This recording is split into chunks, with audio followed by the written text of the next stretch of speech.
Ito po ang inyong Samariña TV. Ngayon Samariña guys, tayo ay dahil ang uuwi ng inyong Samar lingkod para ay tubong mamiesta. Samar.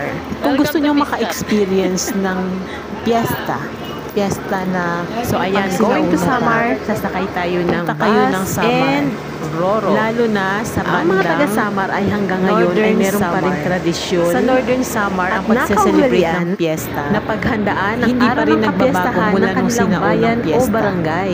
Mula nung Kaya panahon kung pa ng gusto mo ating mga maka-experience lola. ng So, sa Samar tradisyonal kapag piyesta, at talagang sinaunang pagse-celebrate ng pinaghahandaan kapiyastahan, kahit magkautang-utang dumayo ka kayo, na sa guys. Samar. Basta kailangan may handa.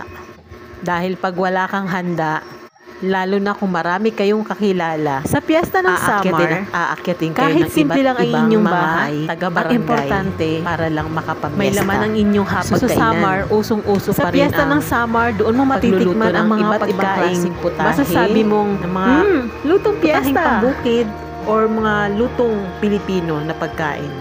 Yung mga handaang pampiesta talaga siya. Ito yung kinaugalian Sa piyesta ng na Samar, iba't ibang tao hindi ko kinalakihan ang aakyat sa dahil inyong hindi naman bahay ako lumaki para ng Samar. makakain ng inyong mga Pero inihanda kinagigiliwan ko rin. o para Kaso nga lang, pag wala makipagkamustahan o kang pera, makipagkwentuhan. para panghanda Sa piyesta ng Samar, doon mo Parang makikilala sasabihin ko ang na mga lang, hindi ko kamag-anak siya na hindi kinagigiliwan. kilala. Mga kamag-anak, Dahil ang piyesta na sa talaga sa malalayong Samar, lugar na ring nakatira, kahit wala kang mga pera, kamag-anak kailangan o magkaroon kaibigan ka na ng matagal pera mong para hindi meron kang nakita. panghanda. At sa kanilang pag-alis, syempre kailangan mo rin silang pabaunan ng inyong masarap na ngiti. At kasama na rin doon ang inyong masarap na iniluto.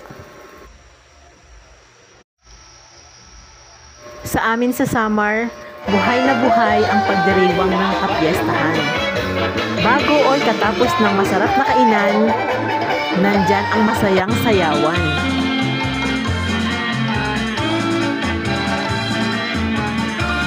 Kaya wag uubusin ang tirang pera sa bulsa.